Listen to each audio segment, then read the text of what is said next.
उद्धव जी ने कृष्ण जी से पूछा, जब द्रौपदी अपना शील खो रही थी, तब आपने उसे वस्त्र देकर द्रौपदी के शील को बचाने का दावा किया। लेकिन आप यह दावा कैसे कर सकते हैं?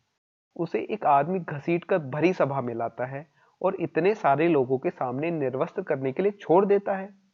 एक महिला का शील क्या बचा? आपने क्या बचाया? अगर आपने संकट के समय में अपनों की मदद नहीं की, तो आपको आपदा बांधव कैसे कहा जा सकता है? बताइए, आपने संकट के समय में मदद नहीं की तो क्या फायदा? क्या यही धर्म है? इन प्रश्नों को पूछते पूछते उद्धव का गला रूंध गया और उनकी आंखों से अश्रु बहने लगे। ये अकेले उद्धव के प्रश्न नहीं है। महाभारत पढ़ते समय हर एक के मनोमस्तिष्क में ये सवाल उठते हैं। उद्धव ने हम लोगों की ओर से श्री कृष्ण से उक्त प्रश्न किए। भगवान श्री कृष्ण मुस्कुराते हुए बोले, प्रिय उद्धव, यह सृष्टि का नियम है कि केवल विवेकवान ही जीतता है। उस समय दुर्योधन के पास विवेक था, धर्मराज के पास नहीं। यही कारण रहा कि धर्मराज पराजित हुए।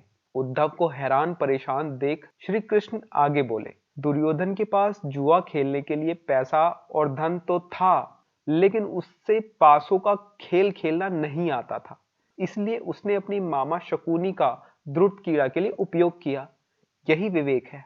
धर्मराज भी इसी प्रकार सोच सकते थे और अपने चचेरे भाई से पेशकश कर सकते थे कि उनकी तरफ से मैं खेलूं। जरा विचार करो, अगर शकुनी और मैं खेलते तो कौन जीतता? पासों के अंक किसके अनुसार आते? चलो, इस बात को जाने दो। उन्होंने मुझे खेल में शामिल नहीं किया। इस बात के लिए उन्हें माफ किया जा सकता है, लेकिन उन्होंने विवेक शून्यता से एक और बड़ी गलती की, और वह यह, उन्होंने मुझसे प्रार्थना की कि मैं तब तक सभा कक्ष में ना आऊं जब तक कि मुझे बुलाया ना जाए, क्योंकि वे अपने दुर्भाग्य से खेल मुझसे छुपकर खेलना चाहते थे। वे नहीं चाहते थे कि मुझे मालूम पड़े कि वे जुआ खेल रहे हैं। इस प्रकार उन्होंने मुझे अपनी प्रार्थना में बांध दिया। मुझे सभा कक्ष में आने की अनुमति नहीं थी। इसके बाद भी कक्ष के बाहर इंतजार मैं करता रहा कि कब कोई मुझे बुलाए। भीम, अर्जुन, नकुल, सहदेव सब मुझे भूल गए, बस अपने भाग्य और दुर्योधन को कोसते रहे। अपने भाई के आदेश पर जब दुशासन द्रौपदी के बाल पकड़कर घसीटता हुआ सभा कक्ष में लाया, द्रौपदी अपनी सामर्थ्य के अनुसार जूझती रही, तब भी उसने मुझे नहीं पुकारा।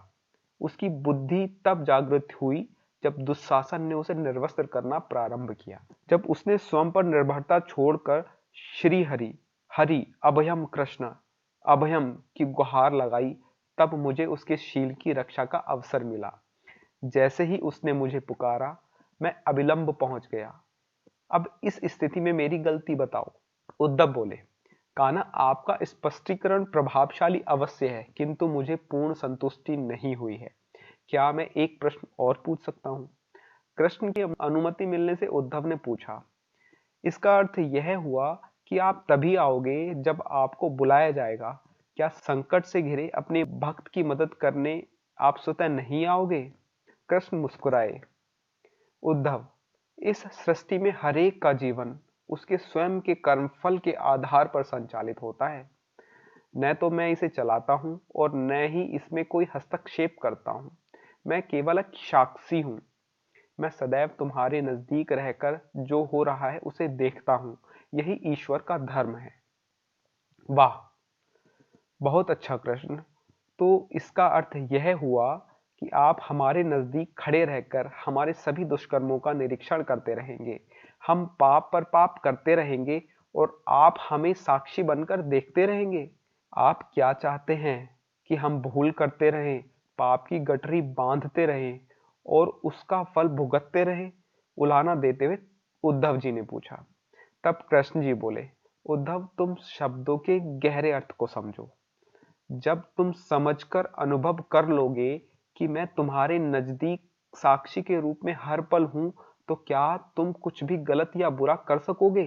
तुम निश्चित रूप से कुछ भी बुरा नहीं कर सकोगे।